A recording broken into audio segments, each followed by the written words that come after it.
की बात करते हैं केजरीवाल के उन बच्चों से जाके ताजियत की जिनके माँ बाप को दिन दहाड़े उनकी आंखों के सामने कत्ल कर दिया है। ये लंदन भाग जाएंगे, कोई दुबई चला जाएगा, किसी के यूरोप में घर है। हमने इस की बात करते हैं टीएलपी के धरने के ऊपर, तरीके लबैक के धरने के ऊपर जो गोलियां चलाई और उन्होंने जो लाशें उठाई, आपने आज तक माजरत की। ताज़ियत जमीन हमारी है, ये हमें अपने लीडर ने सिखाया था। ये पाकिस्तान हमारा है क्योंकि हमने, हमारी आने वाली नस्लों ने इस मुल्क के अंदर। मसला ये है कि जब आप अपने सियासी मफाद को सोचते हैं तो आप तासुब की नजर से सोचते हैं। आपकी मेमोरी सिलेक्टिव है। साहिवाल से लेके ऐसा नहीं हो सकता कि आप मेरे लीडर को जेल में रखें और मुझसे कौमी यकजहती का तकाजा करें। अगर मैं कह भी दूं कि हाँ कौमी यकजहती में मैं आपके साथ खड़ा हूं, लेकिन पाकिस्तानी कौम नहीं खड़ी आप लोगों के साथ। इस बात को समझे, बर्ड सर्वे कराए। लबैक से लेके मुल्तान, ऐसे अनगिनत वाकयात हैं आपके दौर के जो मैं शुरू होऊंगा तो रात खत्म नहीं होंगे। बात का झूठा। वफाकी वजीर अता तारड़ को इमरान खान पर तनकीद करना महंगा पड़ गया। जालिम इंसान ने नौजवानों को गुमराह करके सानिया 9 मई कराया। इमरान खान यहूदियों का एजेंट और मुल्क का गद्दार है। सबको पाकिस्तान से कोई भी लेना देना नहीं है, बस एक इंसान की पैरवी करते हो। ये कहने की देर थी, शायद खटक का भी पारा हाई हो गया। ऐवान में ऐसी बहसो तकरार जो आप भी सुनकर हैरान हो जाएंगे। की पकड़ कर दुर्गत बना दी। आइए नाजरीन, पहले ये वीडियो देखते हैं, फिर इस पर बात करेंगे। चैनल को सब्सक्राइब कर ले और बेल आइकन को भी प्रेस कर दे। आपकी मोहब्बत का शुक्रगुजार हूँ। चलिए वीडियो शुरू करते हैं। इतनी इखलाकी जुर्रत रखते कि अगर आप अपने आप को सच्चा समझते थे या आपका बयानिया सच पर मबनी था तो पूरी पार्टी एक बात करती। ये ना होता कि भांत भांत की बोलियां बोलते आपके मुख्तलिफ लोग, और आज जो ये बात कर रहे हैं, तारीखी हवाले दे रहे हैं। तो मैंने जिंदगी में ये जो माओ बहनों बेटियों को सियासत के तौर पे, सियासी इंतकाम के तौर पे इंतकाम का निशाना बनाने की रिवायत भी बानी चेयरमैन पीटीआई ने रखी, इसमें कोई किसी को शक नहीं है।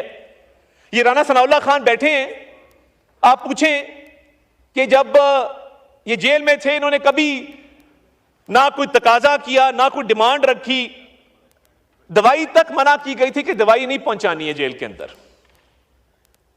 मरियम नवाज शरीफ साहिबा को वालिद के सामने गिरफ्तार करने का मकसद क्या था? एक केस में बेल हुई, वहां से ऑर्डर आया नहीं इसके बाप के सामने इसको गिरफ्तार करो, बाप को अजियत पहुंचे। अनगिनत खवातीन हैं। और चले जहांगीर तरीन तो हमारी पार्टी के नहीं थे, उनकी बच्चियों पे पर्चे किसने दिए? अलीम खान साहब तो हमारी पार्टी के नहीं थे, उनकी बेगम को 1.5 घंटे वेटिंग रूम में बिठाया। वो सिर्फ मिलने आई थी, दरखास्त करने कि मेरे खावंद के हवाले से कोई नरमी बरती जाए। आपने चले हमारे साथ जो किया सो किया, मगर आपने अपने लोगों को नहीं बख्शा जो आपकी सफों में बैठे थे। किसकी खातिर? उस्मान खान बुजदार की खातिर। उनके वालिद सरदार फतेह मोहम्मद बुजदार, हमारी को मुल्क के अंदर रिवायात है, हमने भी कुछ सियासत की है। उनके वालिद सरदार फतेह मोहम्मद बुजदार हमारी पार्टी में भी रहे, शरीफ आदमी थे, मुतवस्सित घराने से उनका ताल्लुक था। आपने उनकी खातिर पंजाब का पूरा हुलिया बिगाड़ दिया। पंजाब के अंदर आपने जो इंतकाम लिया, ना सिर्फ पंजाब की आवाम से, मैं उस डिटेल में नहीं जाना चाहता कि जो मुकदमात कायम हुए, किसी पे हेरोइन डाली, किसी की बच्ची पे पर्चे दिए, किसी के घर पे एंटी करप्शन की रेडें। और मैं कहता था कि ये गैर सियासी लोग आपकी पार्टी में जुड़े हुए हैं। हम जो भी हैं, हमारे में 100 ऐब होंगे, इस धरती से जुड़े हुए हैं। हमारे बड़े बुजुर्गों ने पाकिस्तान बनाने में किरदार अदा किया है, हमारे खून में पाकिस्तानियत है, हमने कहीं नहीं जाना।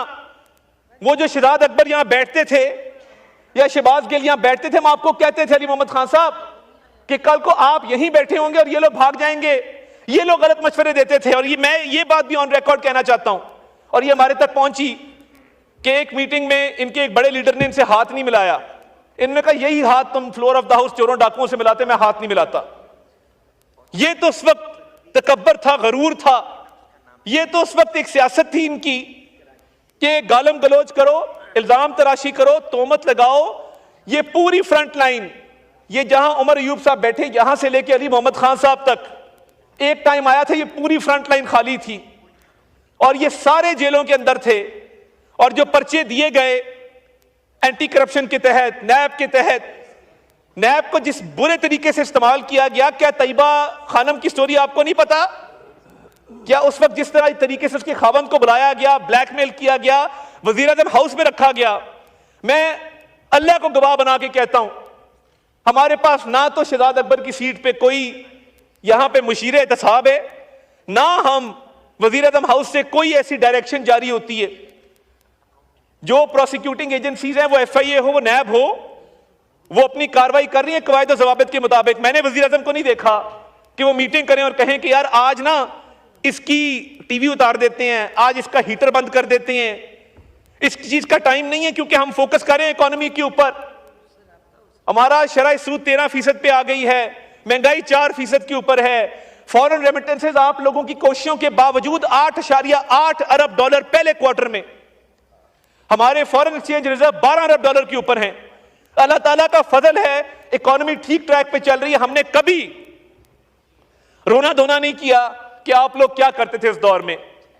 ये सिर्फ आपको याद दहानी करानी थी कि जो आपने झूठा बयानिया बनाया, जो आपने गलत फैक्ट्स एंड फिगर्स कोट किए, जो तारीख की आपकी अंडरस्टैंडिंग है, जो सिलेक्टिव मेमोरी है, आपकी अपनी नीड्स को सूट करते हुए आप वो बयान करते हैं। यहां पे जज्बाती होना अच्छी बात है, मैं भी अपने आप को बड़ा जज्बाती इंसान समझता हूं, मगर हम जब अमली तौर पे सियासत के अंदर आए तो ये मैं बात ऑन रिकॉर्ड करना चाहता हूं कि हमने जब स्टूडेंट पॉलिटिक्स की तो मेरे राइट पे फारूक हबीब था और मेरे लेफ्ट पे जुबैर नियाजी था। हमने जब स्टूडेंट मूवमेंट इस मुल्क में चलाई तो हाफिज फरद से लेके मदनी से लेके हसान तक सारे हमारे साथ थे। हमने तो वो सियासत की है कि जब बहुत सारे लोग यहां बैठे हैं, वो तहरीक इंसाफ में उनका नाम भी कहीं नहीं था। हमने सड़कों पे डंडे खाए, हमने मारे खाए। आप पूछिए जाके इन लोगों से। हम एक पेज के ऊपर थे, वकला तहरीक थी, हमारी जमात आपकी जमात साथ थी। अभी रेफरेंस दे रहे थे अकबर बुक्टी का, तो मुझे बताइए कि जनरल मुशर्रफ के रेफरेंडम के अंदर उनके पोलिंग एजेंट के तौर पे कौन खड़ा हुआ था, किसने उनकी कैंपेन चलाई थी। हमने तो वकला तहरीक में भी वो धोना धोया है, कुर्बानियां दी हैं, इनके लोगों के साथ मिलकर दी हैं। जो जद्दोजहद की सड़कों के ऊपर 1 साल, वो इनके लोगों के साथ मिलकर की, क्योंकि हम तब एक अलायंस के अंदर थे।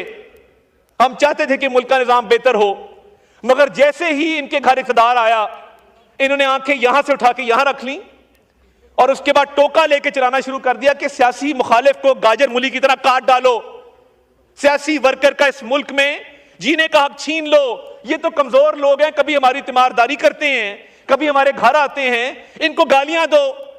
हमने फिर भी तहम्मुल से, बर्दाश्त से, हौसले से सियासत की। और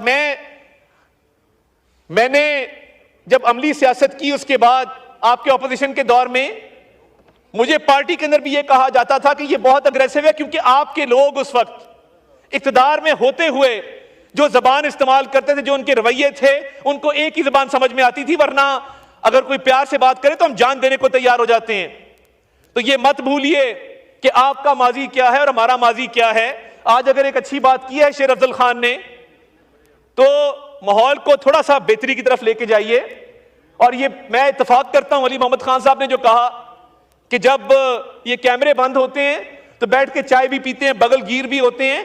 ये किसने रिवायत रखी थी कि तुम ये गालम गलोच करो, मुझे शाम को रिपोर्ट चाहिए, कौन किस टॉक शो पे गया है, किसने क्या गाली दी है, किसने क्या इल्जाम लगाया है। हमारी ऐसी कोई मॉनिटरिंग नहीं है, ना हमारे लीडरशिप ने कभी कहा कि ऐसी मॉनिटरिंग करो। ऐसी मॉनिटरिंग आपकी पार्टी ने रिवायत रखी, क्योंकि लीडर ने कहा कि ये जबान आपने इस्तेमाल करनी है, ये बयानिया है, इसके मुताबिक चलना है। तो अभी भी होश के नाखून लें, अभी भी मिल बैठ के इस मुल्क की बेहतरी के लिए काम करें। अभी भी देर नहीं हुई है। ये जो इकोनॉमिक प्रोग्रेस का सफर है, इसमें हिस्सा डालें। आप भी उतने पाकिस्तानी जितने हम पाकिस्तानी हैं, मगर अगर आप झूठे बयानिए को लेकर चलेंगे, वही रविश होगी जो 2018 से 22 थी, और उसी इंतकाम की सियासत की नजर से हर चीज सर्वे कराएं, आपको पता चले अगर मुल्क वाकई मुश्किल हालात में है तो इमरान खान को ले आए बाहर। क्या फर्क पड़ेगा इससे? क्यों आप कौमी लीडर को जरूरत क्या है? किस लिए रखा हुआ है जेल में? पूरे पाकिस्तानी कौम जानती है, आप भी जानते हैं कि इमरान खान ना मुल्जिम है ना मुजरिम है, बल्कि तमाम के तमाम सियासी मुकदमात हैं उनके ऊपर। अल्लाह की कसम हल्फन कहता हूं कि मेरे और आपकी तकरीरों से कौम आपके साथ नहीं खड़ी। जिस बोंडे तरीके से कौम के महबूब लीडर को गिरफ्तार से पकड़ा गया, उनको घसीटा गया, उनको गैर कानूनी तरीके से गिरफ्तार किया गया, तब से लेके आज तक पाकिस्तानी कौम उन तमाम हाथों से, उन तमाम किरदारों से नफरत करती है जिन्होंने इमरान खान को पकड़ा, इमरान खान को घसीटा। लाए उनको इधर खड़ा करे। वो जब कहेगा कि वी विल फाइट, पूरे पाकिस्तानी को फाइट करेगा, बॉर्डर की तरफ जाएगा, अपनी फौज का शाना बशाना खड़ा रहेगा। और आपको जरूरत है, पाकिस्तान को जरूरत है।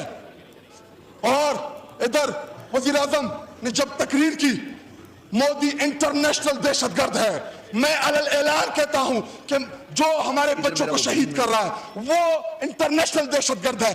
लेकिन इनके जाती ताल्लुकात है, कारोबारी ताल्लुकात है, मोदी का नाम नहीं ले सकते। और नवाज शरीफ जिसको ये अपना कायद समझते हैं, इंडिया के खिलाफ जंगी हालात में एक तरफ हमारी अस्करी क़यादत जो शापरों की तरह उनके ढोल गिरा रही है, और इनका कायद, इनका पता नहीं कौन सा कायद, वो इंडिया के इन मामलात के ऊपर। आपने अता तारड़ साहब और शायद खटक साहब की गुफ्तगू सुनी। अभी फैसला तो आपने करना है, क्या सही है क्या गलत है। तारड़ का कहना था आपने अपनी हुकूमत में TLP के ऊपर जो जुल्म सतम किया, आपने उसकी एक दफ़ा भी माफ़ी नहीं मांगी। नाज़रीन चलो उसने तो माफ़ी नहीं मांगी, गलत किया था। आपको पता है इन जो मुरीद के में हुआ था, इन लोगों ने माफ़ी मांगी है। ये भी हकीकत है, किसी भी मजहबी जमात और सियासी जमात को कोई भी हक नहीं है पूरे पाकिस्तान को जाम करे। और पाकिस्तान का आपको पता है, पाकिस्तान में पहले ही बहुत ज़्यादा गुर्बत है। इसके अलावा आप ये भी जानते हैं इमरान खान की मुलाकातें इन लोगों ने बंद की हैं, जो कि हालांकि उसका आइन और कानूनी हक है। नजरिए पाकिस्तान में आइन और कानून नाम का रह गया। पाकिस्तान में डंडे का जोर चलता है, जिसके पास पावर है बस वही आइन है और वही कानून है। ये लोग जमहूरियत को चैंपियन बनते हैं और जमहूरियत को खुद ही रगड़ते हैं ये लोग। लेकिन पाकिस्तान में सियासी इंतकाम चल रहा है। आपको पता है पहले इमरान खान की हुकूमत थी, इमरान खान ने भी जो किया था वो गलत किया था। आपको पता है मरियम नवाज और उसके वालिद को जेल में डाला था, जो कि गलत था। अभी इनकी हुकूमत आई, इन्होंने भी वो कुछ किया जो खान साहब ने किया था। नाजरीन आज ये भी गलत है, इमरान खान ने किया था वो भी गलत है, क्योंकि ये मसले का हल नहीं है। हुकूमतें चेंज होती रहती। हमारे सियासतदानों को चाहिए अपनी सियासी लड़ाइयाँ छोड़कर मुल्क पर काम करे। आपको पता है हमारी मैशत दिन ब दिन नीचे जा रही है और बेरोजगारी, महंगाई बढ़ रही है। कोई सरमायाकारी पाकिस्तान में आ नहीं रही। कैसे आए? क्योंकि पाकिस्तान दहशतगर्दी फिर सर उठा रही है। जो हुकूमत की पॉलिसी है दहशतगर्दों के खिलाफ, ये बिल्कुल सही, ऐसा ही होना चाहिए। तब तक ऑपरेशन होना चाहिए, ऑपरेशन नहीं रुकने चाहिए जब तक एक भी दहशतगर्द जिंदा नहीं रहता। अदरीन आप क्या समझते हैं? आप भी अपनी कीमती राय का इजहार कमेंट में ज़रूर किया करें। आपकी राय हमारे लिए बहुत मायने रखती है। अगर वीडियो पसंद आए वीडियो को लाइक कर दें, चैनल को सब्सक्राइब लाजमी कर लें और बेल आइकन को भी प्रेस कर दें ताकि इस तरह की हर वीडियो आप तक पहुँच सके। आपकी मोहब्बत का शुक्रगुजार हूँ। मिलते हैं एक न्यू वीडियो में, तब तक हमें दीजिए इजाज़त। अल्लाह हाफिज़। पाकिस्तान हमेशा जिंदाबाद।